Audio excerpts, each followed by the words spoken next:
YouTube and people out there watching my videos and enjoying my channel. Just let you know that I don't have any gimmicky things on my channel. I don't have any pop-up visuals or anything cool like that. I'm on my iPhone recording, and this is going to be me talking today about something called ALEXITHYMIA. And I would like to present this to viewers in a way that is from an actual person who does experience alexithymia versus some therapist talking about it, objectively, not knowing really what it feels like and making generalizations and assumptions which aren't true. Going through YouTube, I've discovered many videos that were inaccurate, and I just don't like that. So I'm making my own video from a person who actually does have the criteria for alexithymia that's accompanied by PTSD, which is post-traumatic stress disorder. So let's take a look at the word alexithymia. So you're like, okay, well, that sounds really complex. Well, it is, but the word itself is not. So let's take it apart. So medical terminology is quite easy for those who know it, but for those who don't, this is why I'm going to explain the word to you so that you can understand what the word is before we talk about the description and the definition and my perspective of alexithymia. So we look at the word and break it up. So how do you spell alexithymia? So it's Alex, like ALEX, and then it has ITHYMIA. So let's break it up into three parts. So A means lacking of in medical terminology. So A, and then we have the word lexis, which means word in Latin. And then we have themos, which is a derivative from themia, and that means emotion. So lacking words for emotion. So not being able to identify your emotions. For example, how do you feel today? Chances are you can tell me how you feel. Is that correct? If you can't tell me how you feel or describe your emotions to me, and you have an emotional disconnect, then there's a good chance that you have alexithymia. Why am I talking about alexithymia? I think it's understudied, and I think it's under noticed, or that's a bad word. It's just undermined in general as something that's important. It's swept underneath the rug in the world of psychology, and it's not even really exposed or unearthed, and as far as I'm concerned. So I just want to deliver what it's like for me to have alexithymia and not be able to really understand how I feel and why. So alexithymia for me, I didn't always have this. I developed it through having post-traumatic stress disorder. It unfortunately, PTSD has really caused some major negative impact on my life, to where I'm emotionally disconnected from myself and others. So what is alexithymia really? I mean, it's not necessarily a disorder. I think it's more of a condition that accompanies disorders, such as mood disorders like depression, post-traumatic stress disorder, which I had just mentioned, and then also people who have neurologic deterioration, like cognitive disorders, like from brain injury and things like that, have alexithymia, that weren't necessarily born with it, but have developed it through physiological trauma, etc.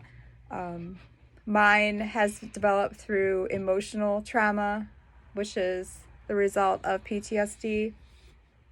And then there's some people and researchers who argue that alexithymia, not being able to connect with your emotions, aka emotional blindness, is associated with different types of autism spectrum disorders and also ADHD and things like that. So it's a very interesting topic to study and to research, especially if you've never heard it before, but you think you might have it, or you think your spouse has it, or maybe one of your children, or someone who you're friends with, and you just don't understand why they can't put out what you can emotionally. So let's go over like what it is as a core. It's the difficulty for a person to identify, process, and understand, and to put into words how they feel. For example, if I go to my psychiatrist appointment and he says, Natasha, how are you feeling today? How is your mood? I'll literally have a blank in my head. I can't say, oh, I'm feeling great, or I'm fine, or I feel happy, or I feel this or that. I'd have absolutely no way to describe to you how I feel at all. I don't really know what it's like to feel happy. I can get excited. I know that. Like if I win money on a scratch off ticket, or if someone says, oh yeah, you're getting like a promotion, or you're getting a bonus, then yeah, I'm going to get excited, but does that ultimately make me feel happy? I don't know. I wouldn't know. So it's kind of like, be aware that some people can't express emotion the same way that you might be able to. And also be aware that there might be people out there just like you who cannot express emotion in a normal kind of way that you're expected to. So, is there a problem with alexithymia?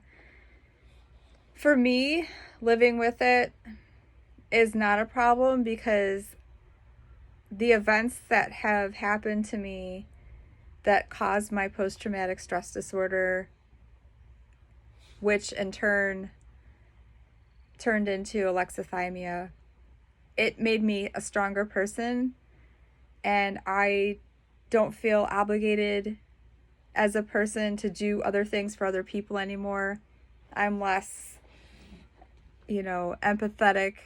Now I have more apathy, and that allows for more wiggle room for myself to be more egocentric and focus on what I need instead of what other people need, which may sound selfish, but in actuality, it makes life a lot more easy. I only have one friend, and I've always had one friend in my life.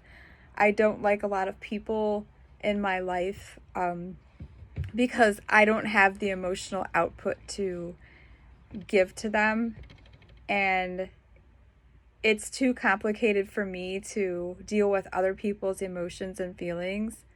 So I let people know, I'm going to be your friend, but I can't always be there for you in the way that you want me to be. Like, I'm not emotionally available to you.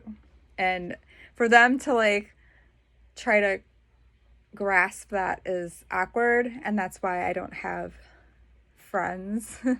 I don't have like a whole bunch of friends that I can call and be like, oh yeah, let's go on vacation. Like, you see all these pictures of people, you know, doing all these things together. That's just not me. And it never was me. So maybe, you know, genetics has something to do with it. And then it was just layer caked by all the traumatic events that happened in my life, to the point where I just am numb, really. I'm absolutely emotionally numb, to tell you the truth. I do have children, and that's one part of me that I'm able to give the most of myself to, is to my children. I care about them deeply. I know what that's like to care about my children, absolutely. Is it still difficult for me to feel happy? Absolutely. It's so hard to explain that. It's almost like not being able to smell your food. You know that you're going to enjoy it, or that you used to enjoy it. Like if it's you know, a Burger King Whopper that you like, and you know that smell, and you know that you really love that burger, but then you lose your smell. That's the best way I can describe it to you, is that I know what it used to feel like to be happy and feel emotion, but then after being emotionally robbed and hijacked by so many different people that were bad in my life, and events that have happened that were just unfair and terrible and traumatic, that I have nothing left to give myself or emotionally give to the world. I don't. It's like having a bank account that you were born with, and then, you know, all of a sudden you're out of money. You can never have more money deposited in your bank. So I'm at that point where there's no coming back from the trauma that I've experienced that could ever replace the ability for me to feel again the way that I used to. And nor do I have any reason to feel anything anymore, because I've already spent my money or spent my emotions on and invested in people that just, I can't even tell you how destroyed I am inside from these particular people and events that happened throughout my lifetime since I was a child. I just can't even go there. I mean, it's terrible. So with PTSD, just to give you a little insight about what it's like to have that, I'm just going to go through that really fast. There are particular traumatic events that happened in my life where they play over and over and over in my head every day at different times during the day. So it's the same event, but it relives itself over and over and over in my head. And it doesn't stop. So it's that constant feeling of being like emotionally murdered without actually dying. Like, my physical self is here, but I was emotionally murdered. My soul is completely gone. Like, honest to God. That's how bad it was. The worst one that happened. So it's not that I'm a bad person. It's not that I don't care about people. And it's not that I don't want to. It's just that I can't. There's a disconnect between my brain and the way I'm able to relate and to give myself to people, I can't do it. And alexithymia is something that I believe, in my own theory, that your brain wants to happen because it's trying to protect you from any further events or possible events or anything that could possibly hurt you again in the same way that it did before. I believe that it's a legitimate defense mechanism that your brain automatically switches to when you've had enough. So, can I have relationships? I have relationships. I'm in a relationship. Is that person suffering because of my alexithymia? Yes. Do they feel neglected? Yes. Do they feel like I'm a cold person and rigid? Yes. Do they resent me for the way that I am? Yes. Do they know why I am the way I am? Absolutely. Do they take it personally? Sometimes. Do they understand me? No. Is it difficult for me to be in a relationship with them?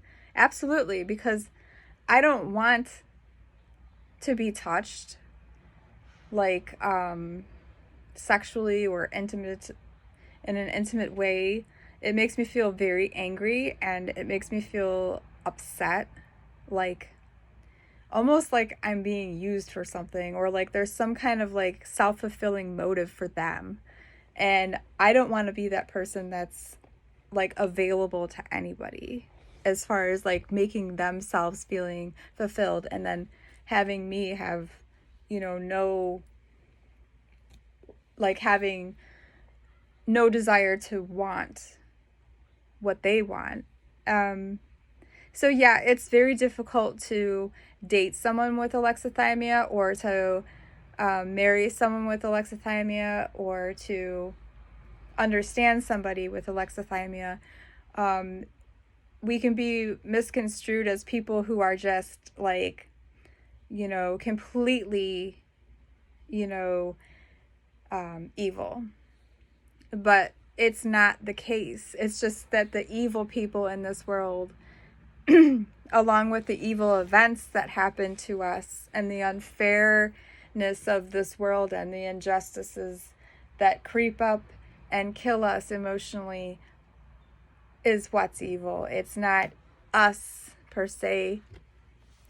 That could be argued, though, by some professionals, that some people are just born without empathy, and that would be a different subject about psychopaths, same thing, sociopaths, same thing. So there's something else to think about. Am I a sociopath? I don't know. Like, I've never taken the test for it. But I don't like go around and kill cats or anything like that. I don't know. That's a whole different story. So, I'm just here letting you know what it's like to be the person who's actually experiencing alexithymia, instead of being the professional telling you how people are feeling.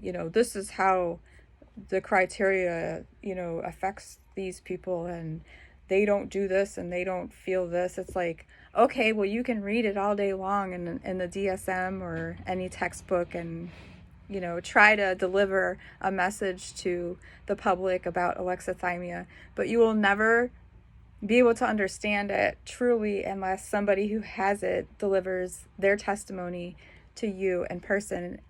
And that's what I'm doing right now. So another thing is that people cry. I've seen people cry all the time. Like, they cry about like so many weird things. To me, it's just strange. Like, they cry about things that they're happy about, things that they're sad about. It's like, my God. Like, if I feel sad, I can't cry. Like, I wish I could cry sometimes because I want to have like some kind of outlet. But truthfully, I've only caught myself crying 1 to 3 times a year. So, did I used to cry about things? Yes, I remember myself crying quite a bit, actually. Like about heartache and breakups and, being sad, feeling alone, being scared. But now, all I really feel is skepticism and just weariness of the world. And when I feel scared or sad, I can't really feel that. It's like I know that I'm not happy and that I feel low. Like I know that I feel like a low mood. I can feel depression, but I can't cry about it, which is very, very the same kind of thing where you have a dream and you want to scream and you can't, or like when you have a dream where you want to talk and you can't talk. That is the closest comparison I can give you to what it's like to not be able to understand how you feel or to describe how you feel to other people. Like, I'm trying my best to describe to you how I can't describe to myself how I feel, which is a little bit like contradictory, but I'm doing the best I can.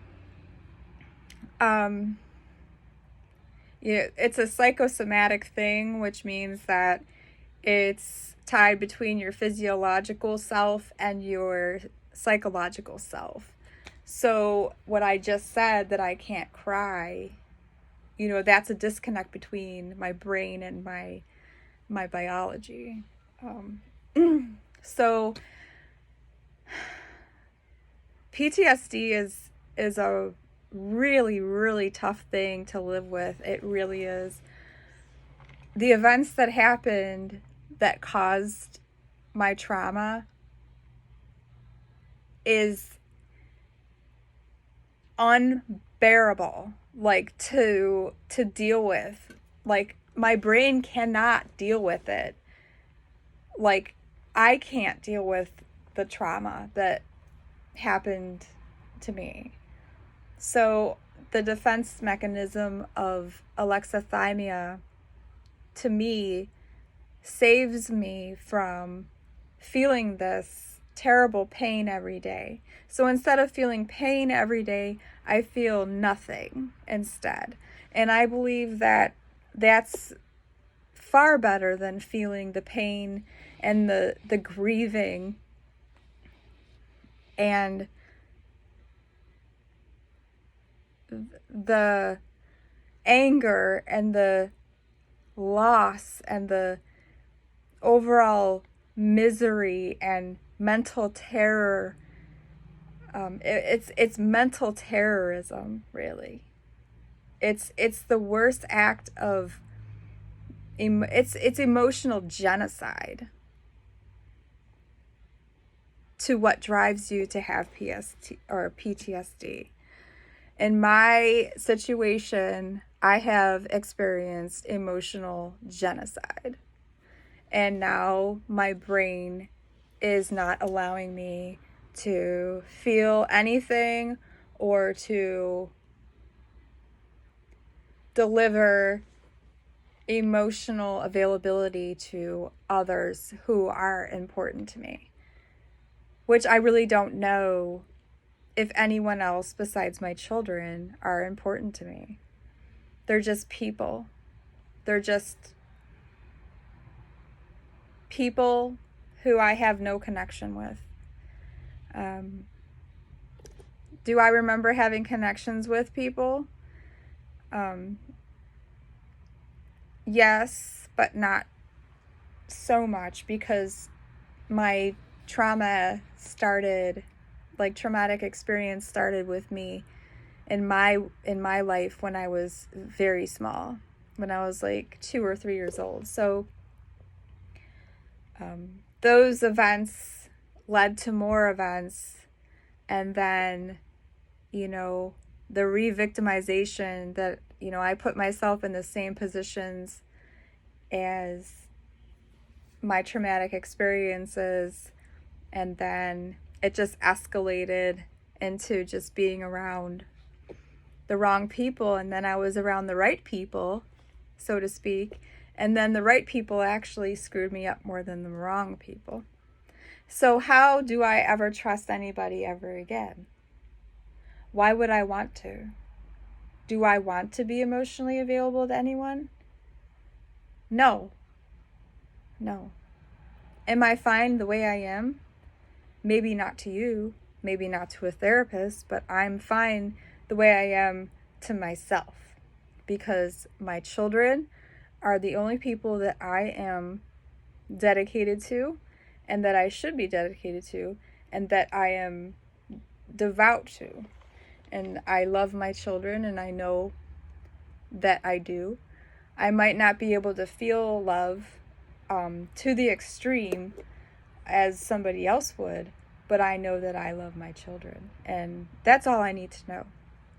So alexithymia is something that all mental health professionals should be acquainted with. I think it's just a shame how surfaced the curriculum is today with psychology, and how many things are left out that are like imperative to knowing when you're dealing with, you know, very common things such as PTSD or ADHD or brain injuries or neurological degeneration, things like that. Alexithymia is something that needs to be more thought of and kind of brought to light, and that's part of why I'm making this video. So if you like these videos, some of them will be random, but mostly, I mean, interesting random, not just kind of brainless things, unless you want me to do brainless things, which I don't really know what you'd want to see, but like a brainless thing would be like, wow, okay, these three ladies, I have no idea who they are. It's just an antique. So yeah, I live in a very old house, so I mean, that's all I can really say about that right now. But alexithymia is important to know about, and I hope you learned something today. And again, I'm not putting my makeup on and talking about my medical problems or my diagnoses or anything like that. I already have my makeup on. I'm not selling anything. I'm not trying to be super popular. I'm just trying to help out and inform the people that are actually interested in this world of nuttiness, which is the world of psychology and medicine. So everybody, I hope that this found you well, and that you have the best day that you can possibly have, and that nobody messes it up for you, and that you stay strong and vigilant. So that is my wish for you today, and I will be talking to you soon. Thank you very much. And if you want to hear more about these kinds of things, I'll be making regular videos just as long as I get more subscribers, because if I don't, then that means that nobody really is interested in what I have to say, and that would mean that I should probably stop making videos.